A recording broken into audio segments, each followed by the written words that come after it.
조금 소름 돋습니다. 이런 부분은. 한 가지 놀라운 점은 교과서에 이렇게 간단하게 나와 있는 정도의 플랜이 아니라 가슴 수술 전문으로 하는 성형외과 전문의 정도만 고민해 볼 수 있는 이런 부분도 찝어준다는 게 상당히 재밌는 것 같습니다. 이 정도면은 수술 전에 제가 고민이 있을 때 여기다가 한번 쳐가지고 내용을 한번 제가 보고 고려를 해볼 수도 있겠네요.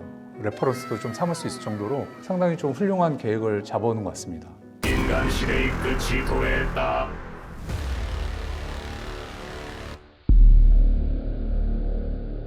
안녕하세요. 아무렇지 않게 아름다워지는 아무렇다 성형외과 대표원장 한승범입니다.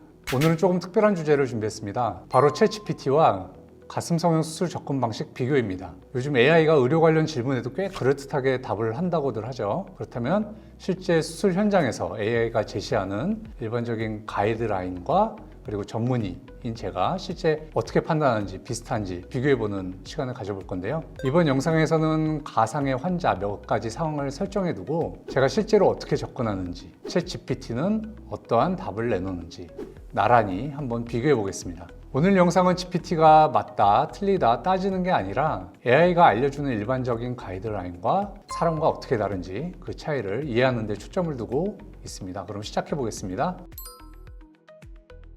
첫 번째 케이스는요. 나이는 20대고 20대 여성.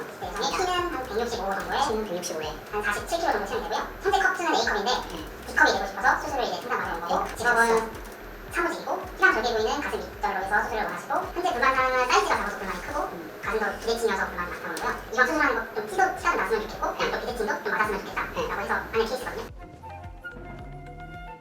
300에서 350cc 이상 필요하고 그리고 비대칭 교정을 위해서 좌우 유방의 부피 차이와 흉곽 구조를 고려해 보형물 크기 프로파일을 다르게 선택한다. 자연스러운 볼륨, 장기적 안정성을 위해 과도한 확대는 피하고 체형과 피부 신장성을 맞춰 계획한다. 보형물은 라운드형, 프로파일은 모델 플러스 하이 프로파일, 크기 작은 쪽은 340에서 360, 큰 쪽은 320에서 340. 비대칭 교정을 위해서 한 20cc 차이 나게 했네요. 이제 D컷까지 확대 시에 피부 텐션을 체크해서 너무 타이트하면 1차 수술하고 나중에 2차 수술까지 할 수 있다고 얘기하네요. 맞나요? 환자분들이 수술을 2번을 예상하고 수술하시는 분들은 사실 없다고 보셔야 되고요. 그래도 정말 체격이 작은 분이라고 이 챗GPT는 예상을 했고 한 번에 D컵 어려울 수 있다.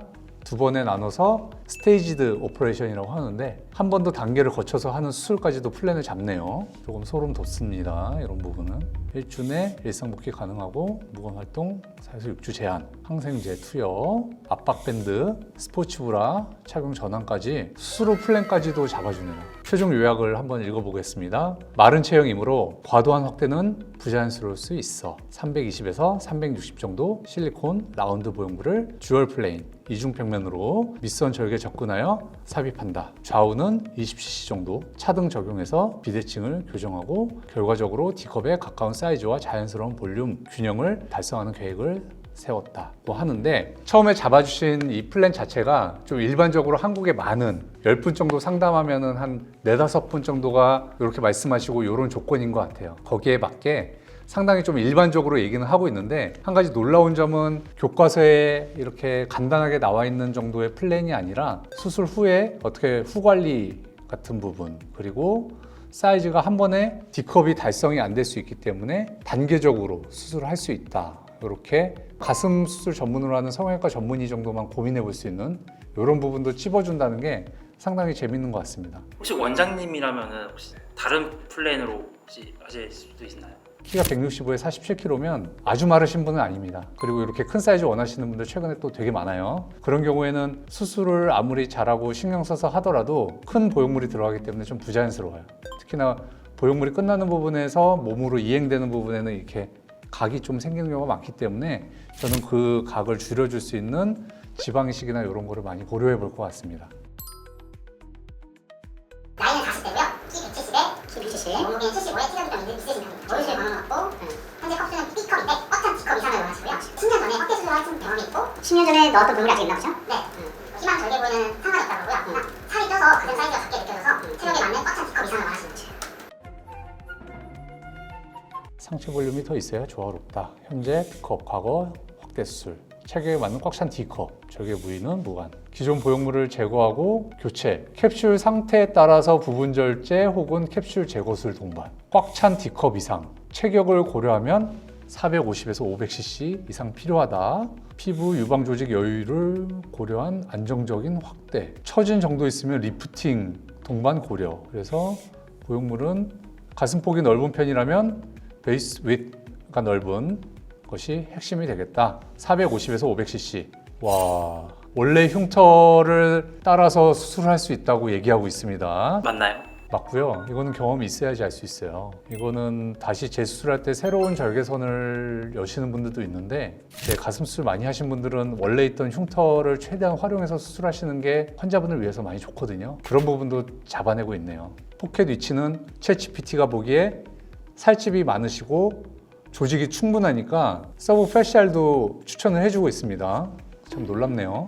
고려사항. 캡슐 상태에 따라서 부축이 있으면 캡슐 렉토미, 멀쩡하면 캡슐 로토미 후 공간 확장 가능. 40대에 체중 증가 후 체형이므로 가슴이 하수가 발생할 수 있으니까 심하면은 거상술을 같이 해라고 얘기하고 있습니다. 이 정도면은 수술 전에 제가 고민이 있을 때 여기다가 한번 쳐가지고 내용을 한번 제가 보고 고려를 해볼 수도 있겠네요. 레퍼런스도 좀 삼을 수 있을 정도로 상당히 좀 훌륭한 계획을 잡아오는 것 같습니다. 틀린 부분이나 혹시 그런 부분은 또 있을까요? 물방울 보형물이나 이런 거는 현재 미국도 그렇고 한국도 그렇고 쉽게 구하기 어렵고 환자분들이 좀 꺼려 하시는 보형물이기 때문에 잘 안 쓰거든요. 애너토미컬 보형물을 권하고 있고요. 재수술은 회복이 다소 길어질 수 있다. 근데 이거는 피막을 어떻게 손보느냐에 따라서 달라지는 거기 때문에 일괄적으로 이렇게 말하기는 좀 어렵긴 합니다. 출혈, 감염, 구형 구축 예방 위해서 메티큘러스 다이섹션, 요거는 조금 이상한 말이 하나 들어가 있고요. 최종 요약을 보면은 10년 전 삽입한 보형물을 교체하는 게 필요하고 캡슐 상태를 반드시 확인한다. 체격에 맞춰서 450에서 550 큰 실리콘 보형물. 이 정도 체격 되시는 분들은 D컵 정도 되는 큰 사이즈 원하시면 정말 큰 사이즈 필요합니다. 그걸 잘 짚어냈네요. 절개는 가슴 밑선이 가장 유리하고 포켓은 듀얼 플랜으로 새롭게 잡아준다. 처짐이 동반되므로 리프팅이 병행돼야 결과가 좋을 거고, 이런 거는 인터넷에도 케이스가 좀 있는 편이고 미국이나 외국도 홈페이지에 이런 케이스를 많이 좀 올려놓는 편이거든요. 오히려 한국보다 케이스 노출이 더 많습니다. 그렇기 때문에 AI가 그런 거를 다 제가 알고 있기로는 긁어가지고 다 학습을 하고 있는데 그 내용을 좀 충실히 학습이 된 것 같아요. 원장님 혹시 이런 분이 오시면 어떤 플랜으로 수술을 잡으실 건가요? 사람과 사람이 만나서 이제 환자분이 갖고 있는 성향이라든지 뭐 라이프 스타일, 이게 처음에는 스몰 토크로 시작할 수 있지만 환자분이 어떤 일을 하시고 어떤 취미를 가지시고 가슴을 왜 수술하시고 어떤 가슴이 되길 원하시고 이런 것들이 느껴지거든요. 그러면 이제 저는 제 경험을 바탕으로 그 뉘앙스에 맞는 그런 거를 조금 제안해 드리죠. 환자분한테는 이제는 사이즈 조금 작게 줄여가셔도 되고요. 근막하로 하시면은 사이즈보다 가슴 크기는 조금 더 크게 나올 거니까 줄이시되 근막하로 조금 하시고 뭐 이런 식으로 좀 가져갈 것 같아요. 사람과 사람 사이의 느낌이라든지 감정 교류라든지 이런 것까지 잡아서 이렇게 플랜을 잡아주지는 좀 어려울 것 같아요. 그런 세상에 오면 뭐 저희 이런 거 그만해야 되겠죠. 더러운 외계인 놈아!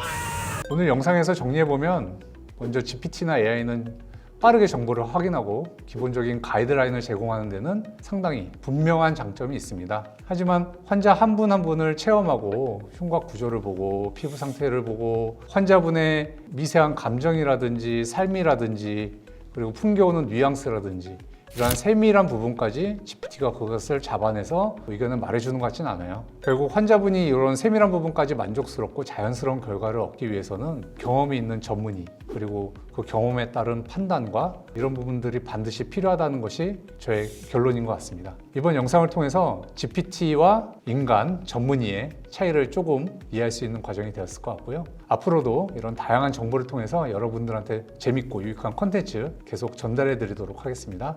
감사합니다.